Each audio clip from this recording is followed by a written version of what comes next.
Welcome back to Brother Wolf, Sister Moon Divination. Hello, my dear fellow spirit workers.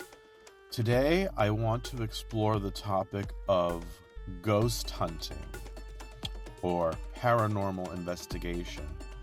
And I want to provide you with some do's and don'ts regarding the topic. So I hope you'll enjoy it. All right, let's get started.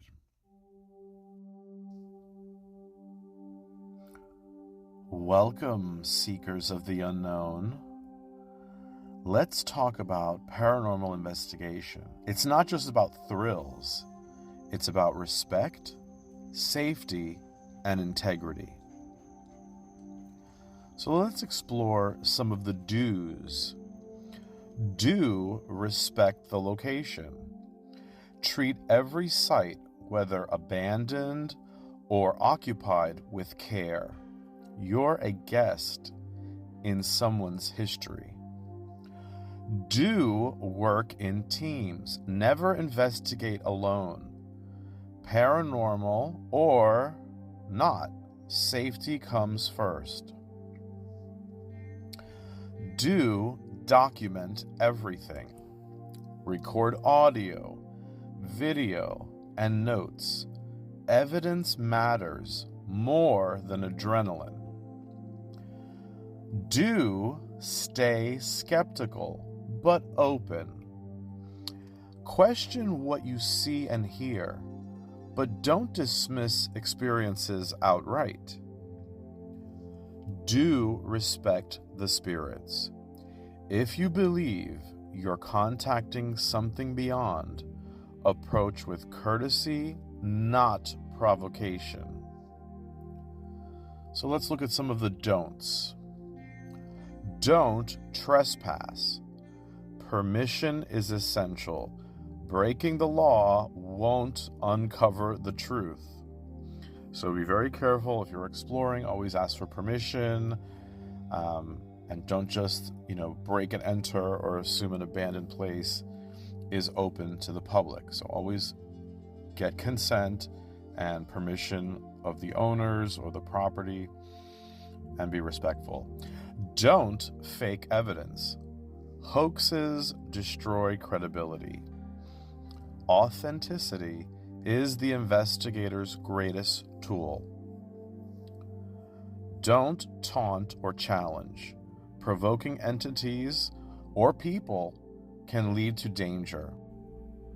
I wanted to add a caveat about visiting graveyards if you're doing a paranormal investigation. So firstly, I don't recommend it. I think people who have training should do it. I think that maybe not everyone does, and you might pick something up. So it's very important to wear your protections and guard yourself. And also, behave in a way that's respectful, speak in a hushed voice, and also leave some kind of an offering.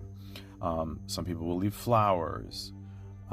So as long as it follows the rules of the cemetery, the graveyard, that would be fine. Okay, so let's explore that a little bit. Graveyards are sacred spaces, so investigators should balance curiosity with reverence. Some do's. Visit only during open hours. Respect posted times. Entering after hours can be considered trespassing and is unsafe. Leaving offerings respectfully. If you choose to leave flowers or tokens, ensure they are biodegradable or permitted by cemetery rules. Offerings should honor the dead, not disturb the grounds. Maintain silence and respect. Speak softly, avoid disruptive behavior, and treat the site as a memorial. Document without disturbance. Take photos or recordings without touching headstones or artifacts. Don't trespass or sneak in. Unauthorized entry is both illegal and disrespectful. Don't leave harmful items. Avoid offerings that could damage the environment. such as plastic, food, or flammable objects. Don't disturb graves. Never sit, lean, or place equipment directly on headstones. Don't treat it as entertainment. Remember, this is a resting place for real people, not just a backdrop for ghost stories. So, the code of conduct here is safety, legality, and respect. And so, if you are intermediary advanced, you probably know a lot of this stuff, but I wanted to share this with the audience because not everybody might know, and we see a lot of these programs and documentaries on social media and on cable, and I just wanted to emphasize that because not all of them follow those rules and are frankly very disrespectful. And upon leaving, always cleanse yourself with a flower. Some traditions in the hoodoo traditions might leave some coins, so they might pass the coins over themselves as they're leaving by the gate and to leave it just as they leave. That way you've made a payment and you're showing a token of respect. Okay? So always check the rules though. I want to also add a caution about taking anything. Do not take anything from the graveyard. Even a rock, nothing. It's seen as disrespectful. And also, you don't want to bring anything back to your house. Something might follow you. And there's many traditions that follow this. And aside from it's illegal and it's also disrespectful, it's just a bad practice in terms of spirit work. So you're never to take anything. If you find something, even something from nature, if you, let's say there's a leaf or something that's fallen, don't take anything. And again, big caution about this. So I don't recommend this for beginners, certainly.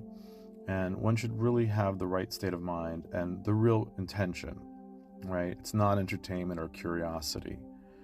It's a sacred investigation out of respect to gain a greater understanding. And that's the sort of spirit one should have entering this, not just as a curiosity or an amusement or something for content. Okay, so respect is so important, and take nothing with you. And it is a tradition among many different cultures to leave something as a token, as a saying thank you and respectfully acknowledging as you leave. And that way it also is keeping things from following you.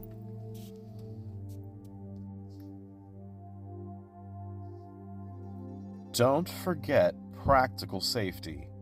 Watch for hazards, unstable floors, poor air quality, or wildlife. The living can be scarier than the dead. Don't rely solely on gadgets. Technology helps, but your senses and judgment are just as important. And so an investigator should always prepare, ground yourself, surround yourself with white light energy and protection, bring your talismans, and you might even want to say a prayer and ask for permission as you enter into that space. And this includes, of course, permission from the property owner, but also the abandoned place. So even an abandoned place that are ruins or graveyard, you should always ask permission from the people managing it and also any entities that might be there. So another interesting connection is to the jinn. So I've been watching some of these really interesting documentaries on jinn. And so certain places are notorious for the jinn, according to Middle Eastern folklore. So I'd like to discuss that. So jinn are believed in Islamic and Middle Eastern traditions to inhabit places associated with isolation, impurity, or abandonment, such as ruins, deserts, bathrooms, graveyards, and garbage dumps.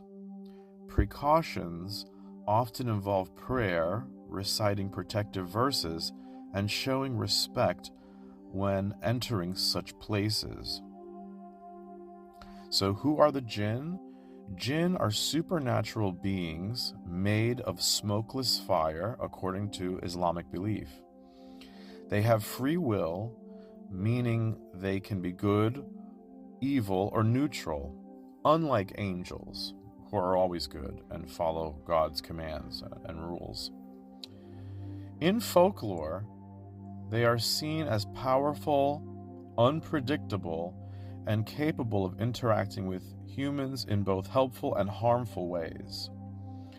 So some of the common dwellings where they are known to inhabit are ruins and abandoned buildings, places of decay and emptiness, bathrooms and unclean areas considered impure spaces, graveyards associated with death and spiritual activity, garbage dumps and dung hills linked to filth and neglect, deserts and remote wilderness, vast lonely areas where humans rarely tread.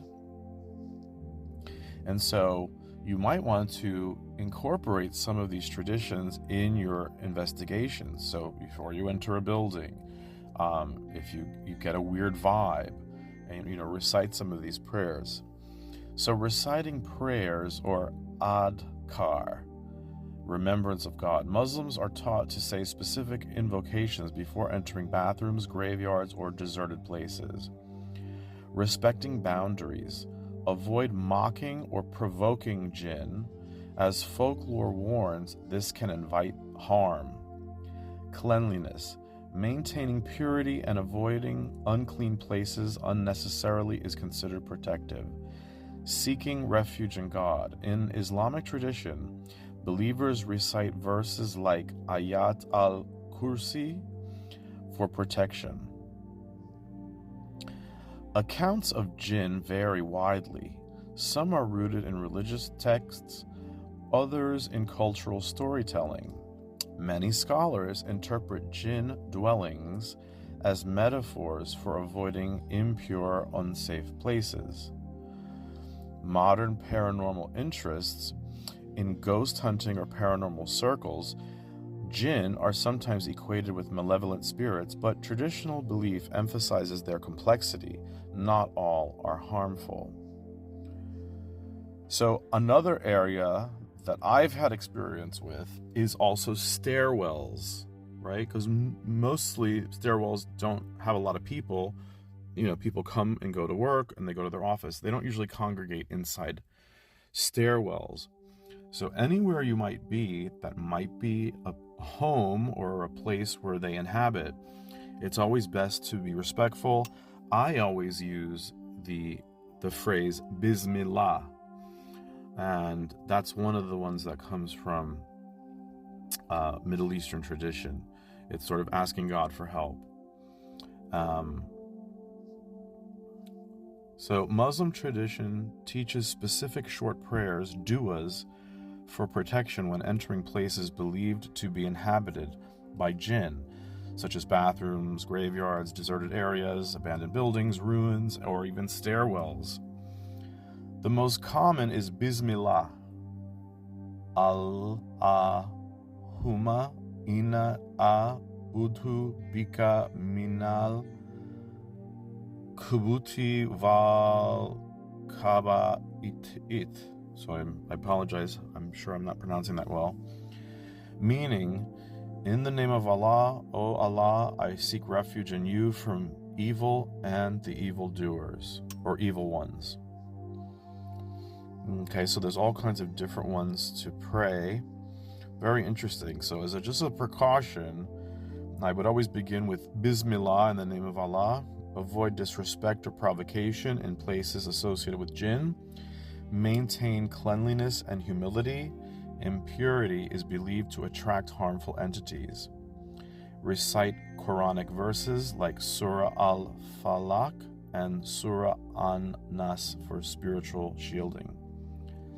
Muslims recite short protective prayers such as Allahumma inna a'udhu bika minal kubuti wal kaba'it before entering bathrooms, greetings of peace when visiting graveyards, and invocations like Ayat al-Kursi or A'udhu Billah when entering ruins or deserted places.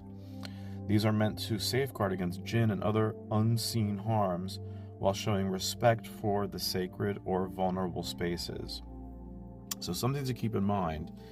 So I know in some of these popular programs, we see that some of these investigators provoke and are disrespectful, and I would highly argue that that is not the way to go, and one should be humble and respectful. Okay, so some things to consider for those interested in doing paranormal investigations. Always keep these ideas in mind, the do's and don'ts of paranormal investigation. Okay, well, I hope you enjoyed this short video. Be well, stay safe, and always guard yourself with the protections and those prayers. And anytime you're doing any investigation or even just existing, going into a building or an office, that you might get that vibe. Any kind of abandoned area, if you must go, even parking garages, I would say. So anywhere there's a little hiding place or a corner or an empty space, like a stairwell, I would always do that. I also, when I enter my door, will do that in case something's trying to follow you in, that sort of thing. I might just say Bismillah, a really short little quick protection prayer. And you could find your own, right? All right, folks. Thank you. Please remember to like, share, and subscribe. I really appreciate it. And as always, God is love.